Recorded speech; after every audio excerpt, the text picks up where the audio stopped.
Nuclear war. These words send chills down our spines. They make us think about the worst possible scenarios. The very thought of it seems impossible, a relic of the past. But history teaches us that such threats cannot be ignored. But the reality is that the threat still exists. In the news, we see countries building up their arsenals. The consequences of such a conflict are too terrible to comprehend. Destroyed cities and desolate lands are only part of the picture. Entire cities could be wiped off the face of the earth. Millions would die, and that's just the beginning. Those who survive the initial blast will face a devastated, radiation-contaminated world. Life will become a struggle for survival. But even in the face of such destruction, survival is possible. Knowledge is power. Preparation can save lives. And with the right knowledge, you can increase your chances of survival. It's important to know what to do in a crisis. Now is not the time to panic. Now is the time to act. Organization and calmness are key to success. It's time to gather all your will and resilience. We must be ready for any challenge.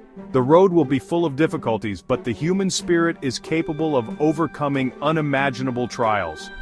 Mutual aid and support are our main weapons. Remember, survival is not just staying alive, it means preserving our humanity and dignity. It means preserving our humanity in the face of unimaginable horrors.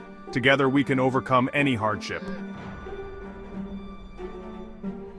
The first 24 hours after a nuclear explosion are the most important. Your actions during this time can determine whether you live or die. It's important to act quickly and decisively. If you see a flash, immediately seek shelter. Go down to the basement if possible, or find the sturdiest building. This could save your life. The heavier and denser the materials between you and the outside world, the better. Time is of the essence. Every second can be critical. Every second counts. Once you are in a safe place, stay there. Do not go outside unless absolutely necessary. Do not attempt to leave for at least 48 hours.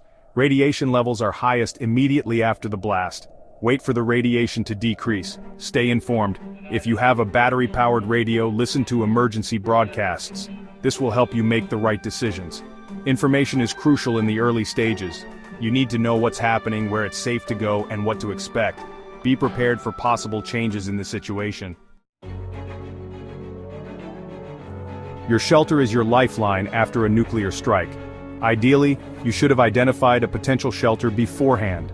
Look for underground spaces, basements, or the center of large, sturdy buildings.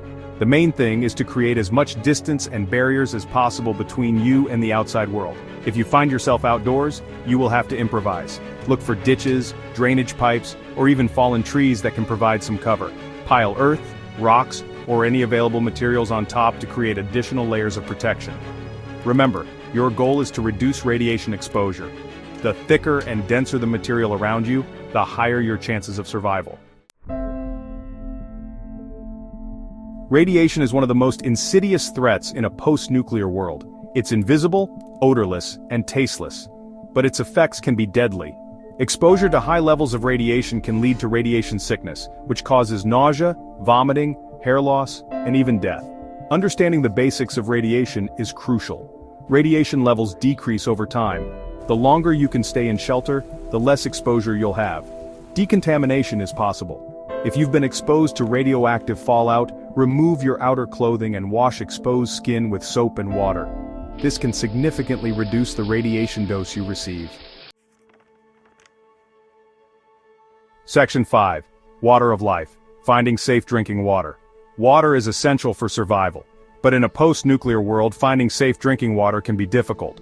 Water sources can be contaminated with radiation or other hazards. It is very important to know how to find and purify water to survive. Your best bet is to find existing water supplies that are likely protected. Look for sealed water bottles, unexpired canned goods with liquid, or even water heaters. If you have to collect water from the environment, choose your sources carefully. Avoid stagnant water or water near industrial areas. Always purify any water collected from the environment by boiling, using water purification tablets, or by creating a makeshift filter. Section 6. Food for survival. Finding and obtaining food. Finding food will be a constant challenge in a post-nuclear world. It's best to have a supply of non-perishable food before a disaster. Canned goods, dried fruits, nuts, and energy bars are good choices, but these supplies won't last forever. You will need to learn how to forage for food and, if possible, start producing your own. Start by searching for food in your immediate surroundings. Check pantries, cabinets, and even trash cans. Look for sealed and unexpired food. Once you've exhausted nearby resources, you'll need to go further afield. Abandoned grocery stores, warehouses, and even homes can be potential sources of food. Just be aware of the risks involved in entering potentially unstable buildings. Section 7. The Will to Live, Strength of Spirit.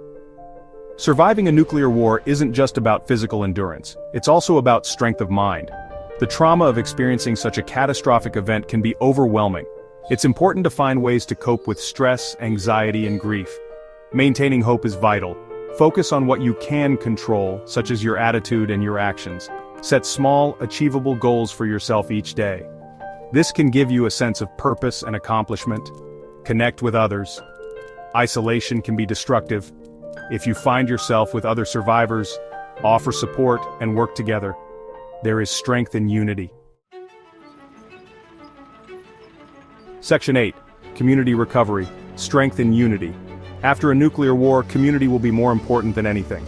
By working together, you will increase your chances of survival. Sharing resources, knowledge, and skills will be essential for recovery. Establish clear roles and responsibilities within your group. This will help maintain order and efficiency. Focus on cooperation, not competition. Remember, you're all in this together. Your survival depends on your ability to work together towards a common goal. Section 9. Hope Lives. Knowledge is the key to survival. The world after a nuclear war will be completely different, full of challenges and dangers. But even in the face of such destruction, there is always hope. The human spirit is incredibly strong and resilient. We have an innate ability to adapt, overcome challenges, and rebuild no matter what. Knowledge is your greatest asset in a post-nuclear world, your guide to survival. The information in this video is just the beginning of your journey. Continue to learn about survival skills, radiation safety, and sustainable living methods to be prepared for anything. Share this knowledge with others so everyone can be prepared. By empowering ourselves and each other with knowledge, we can increase our chances not only to survive, but to thrive in a changed world. Remember, even in the darkest of times, hope lives and it guides us forward. And as long as there is hope, there is a future worth fighting for, and together we can build it.